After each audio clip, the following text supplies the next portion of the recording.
Good morning. Josh here, bringing you your Tuesday Tea-ology. I hope your week is going good and that you're doing okay through the chilly weather. It was quite cold this morning. I wasn't anticipating it because I think it's supposed to be in the upper 40s today, if I remember right. But whew, that hit me. But here I am, safe inside the warm office, and of course, with tea.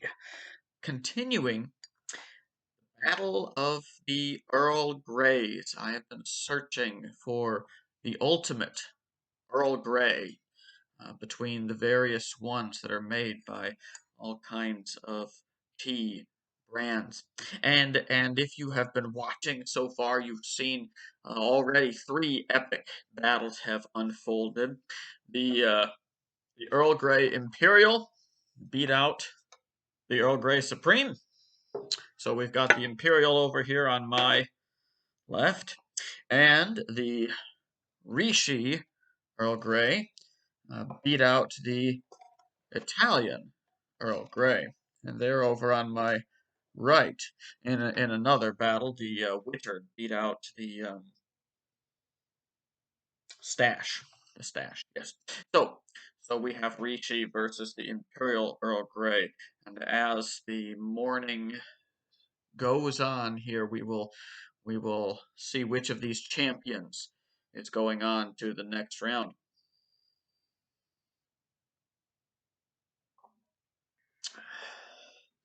The Imperial is good. It's strong. It's not overtly aromatic,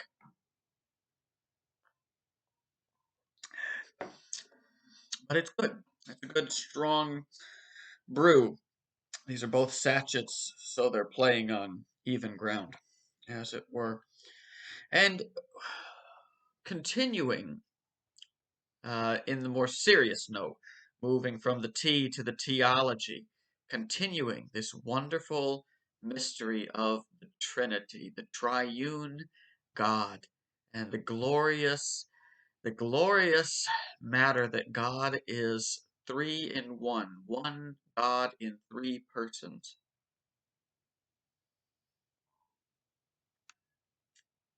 I would say the Rishi is has more aromatic, maybe more flavorful.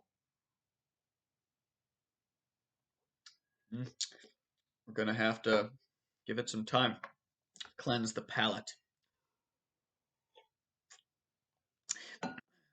The doctrine of the Trinity is a sacred mystery. It it goes beyond what we can understand, and so we have a certain humility as we approach it, recognizing that we cannot get God fully in our minds, and that's okay. In fact, that's quite to be expected. But we do affirm what God teaches because we want to know Him. We want to know Him truly. Rather than inventing a God of our own making, we want to know the true God. And the one true God is the triune God. And so, after laying out some of the groundwork for why we think this and stuff, we've been trying to establish the boundaries because establishing the boundaries is really the way in which you make sure that however you understand the Trinity, that at least you don't misunderstand it too badly. So the we talked about the oneness of God. How is God one? And that's I think the easier one to grasp because it is that there's only one God. There are not three gods. There are not many gods. There are not two gods. There's one God. And this was really strongly impressed, especially in the Old Testament, but that then became the foundation for all of biblical religion. And in contrast to the ancient polytheistic religions and modern religions of a polytheistic sort, there is one God. There is a fundamental unity in the universe. But there's also a fundamental diversity. That is, the one God is triune, is tri-personal. And so we talked last week about the three, and that's a harder question to answer. In what sense are you saying that the one God is three? It was easier to say, in what sense are the three one? There's one God. But when the question comes, okay, so three what? That's been harder to answer. And there's big theological words that have been applied, if you want to enjoy some of them. Three subsistences, three hypostases, and so on. And those are foreign words. The word that's come to be used is person, three persons. But we say that recognizing that our modern conception of person, formed by the philosophy and psychology of recent centuries, was not entirely what they had in mind when they began to use that word of God. It remains the best word we have for the threeness of the one God, because person communicates to us this matter of personality. That there are three who love with the one love of God. There are three who act with the one will. It is a distinction that is fundamental and profound. Um, and yet, it is not the kind of distinction, whereas if we just had three people who really got along well, something like that. And so we trace these boundaries, and these boundaries set us up to not be heretics, and that's good. It's good to not be a heretic, if at all. But how do we go forward, and how do we grasp what difference the Trinity makes? Because it makes a profound difference, and I want to trace some of that out. Once again, the short route to grasping the importance of the Trinity, when you get lost in these dynamics, is to remember that if you know God, you know Him as the triune God. If you know God, it's only because the Spirit has worked in your heart to draw you to faith in the Son who became man and died for your sins and rose to bring you life so that you could be adopted as a child of the Father. And this only happened because the Father sent the Son by the Spirit to carry out this great saving work. And so the Trinity is at the center of salvation, not only in terms of the work of Christ and the mighty saving work of God in the past, but also in terms of its application and absorption into your life. And so every Christian knows God as triune, whether they realize it or not. The Trinity is at the center of our experience of God in salvation and in our daily lives, as the Spirit works to continually unite you to Christ and increase your faith and spirit of adoption to once again assure and seal you with the promise of eternity. So that's the short route, but there is some more things we can say about the difference the Trinity makes, because it makes a difference probably in ways that are more profound than most of us have even thought about. The historical difference the Trinity has made, because historical events can have far-reaching consequences. I was talking to someone this morning, and we were talking about the historical effect of the printing press, and what that did not only in religiously, its role played in the Protestant Reformation, but in terms of literacy and the spread of information and stuff like that. Some one invention, some one event, some one idea can have huge consequences. And the Trinity, that Christian conception of God, the revealed reality of who God is, has had a huge impact, especially in historical Western civilization, where for a long time, was the dominant paradigm and was so formative. And of course, when we look at the effect that the doctrine of the Trinity has had, and we look at the modern disintegration of Christian consciousness and culture, we may begin to see that the rejection of Christianity has consequences that aren't usually thought about either. To help us to think about some of these things, I want to introduce you to a couple of books. And that's because, of course, there's a lot of writing on this subject. There's a lot of really good books out there. There are some really bad books out there too, and so you do want to be discerning. But I'm going to recommend two books. One of them I read a number of years ago. This is Delighting in the Trinity by Michael Reeves. And I read it, oh, I don't know, let's say 8 years ago or something.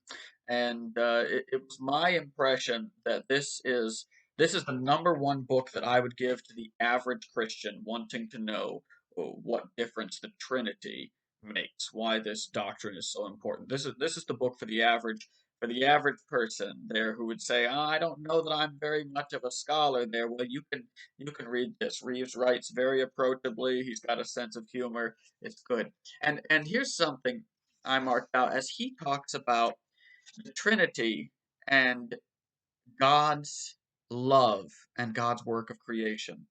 I'm on page 41. Such are the problems with non-triune gods and creation. Single person gods, having spent eternity alone, are inevitably self-centered beings, and so it becomes hard to see why they would ever cause anything else to exist. Wouldn't the existence of a universe be an irritating distraction for the God whose greatest pleasure is looking in a mirror? Creating just looks like a deeply unnatural thing for such a God to do. And if such gods do create, they always seem to do so out of an essential neediness or desire to use what they create merely for their own self gratification. Now, Reeves is not saying there are other gods who have created. He's talking about other religions' conceptions of God and creation. And so, what he's saying there is the Trinity gives us an understanding of God who is not needy, God who has always had a sort of communal life.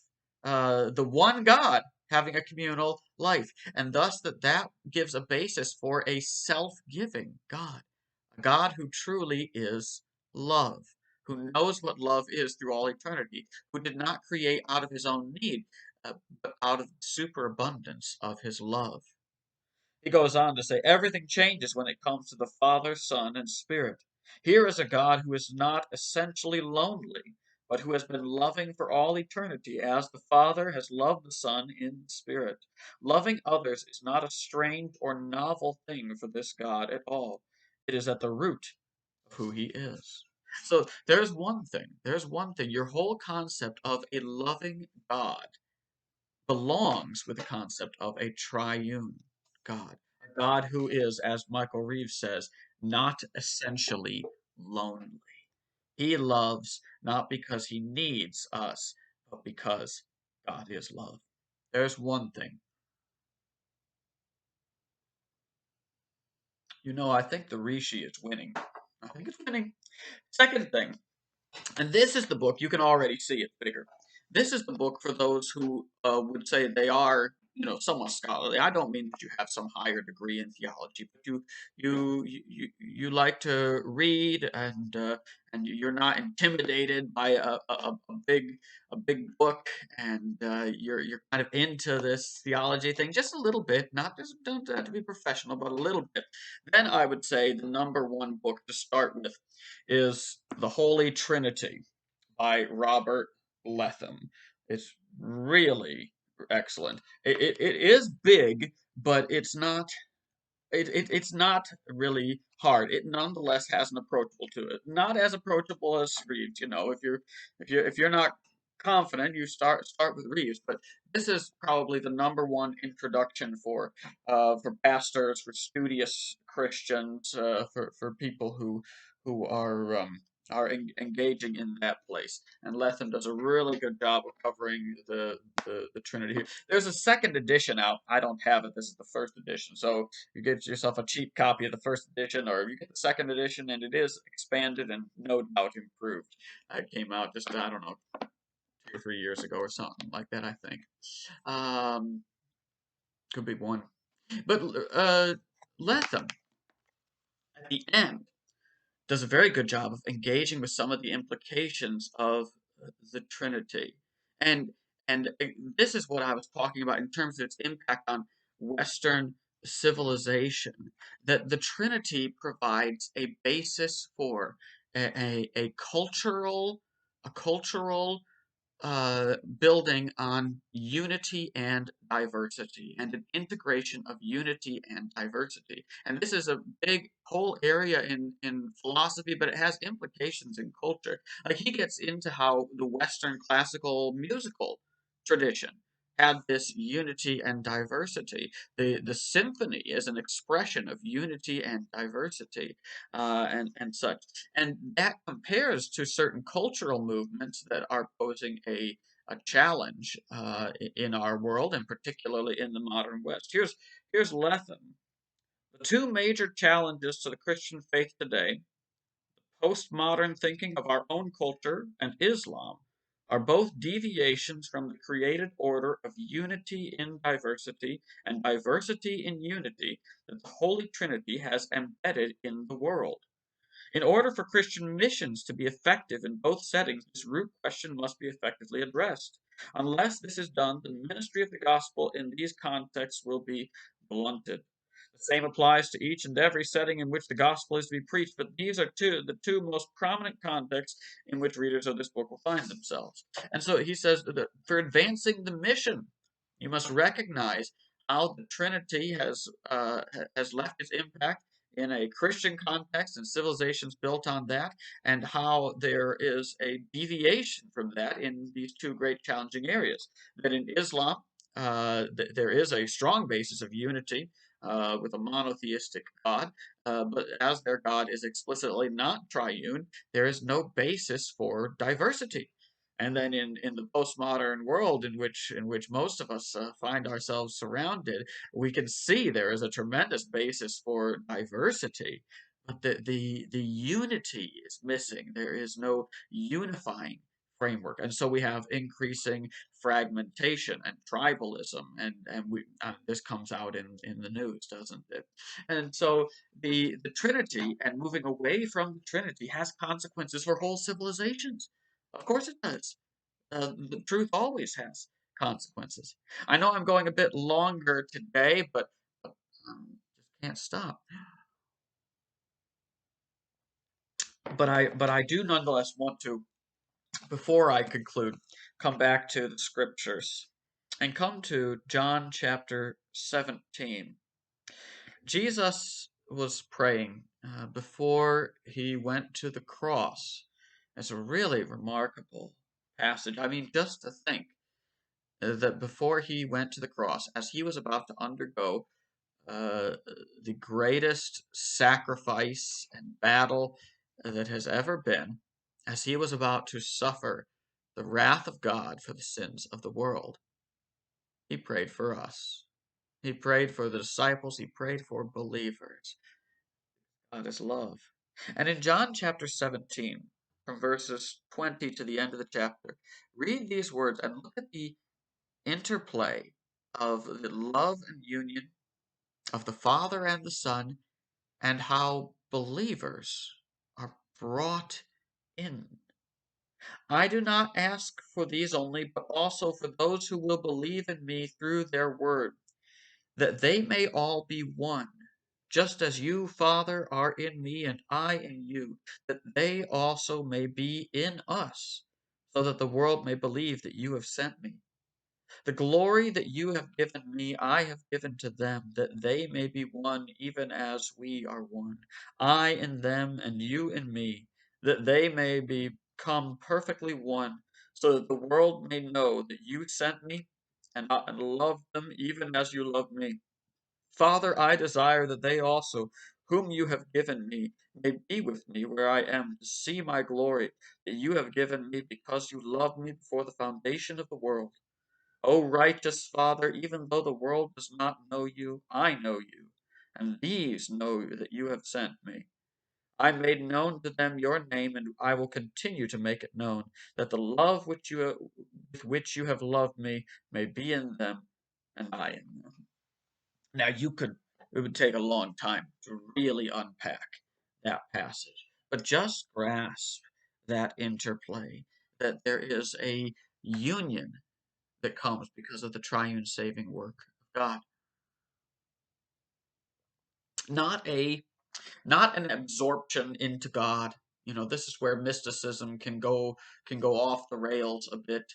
One does not become God, or sort of become lost in God, but nonetheless that there is a unity, that we are, God draws us to Himself in His love, and we share in His love. That the wonderful love of God brings us into relationship with Him, and that adoption, the indwelling that is pictured there, so marvelous.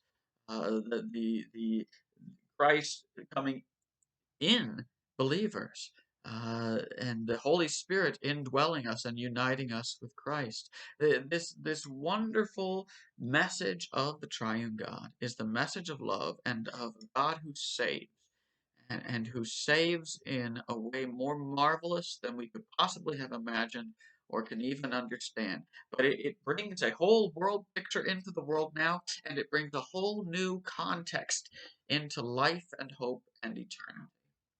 So may you be overwhelmed by the glory of the triune God as you go through your day. May it make it harder to concentrate on things that you have to do as you think of the wonders of God's love shown for you. And may it give you some insight to the world in which we live as you think of the reality of your triune Creator and all that He has done. I think, I'm going to have to, I'm going to have to keep mulling. It's a tight contest, but I'm tentatively giving the victory to the Rishi. There might be a rematch at some point, but that's where that's going to be. And so, with that thought, I leave you. May the Lord bless you as you go through your day and draw you ever closer to Himself.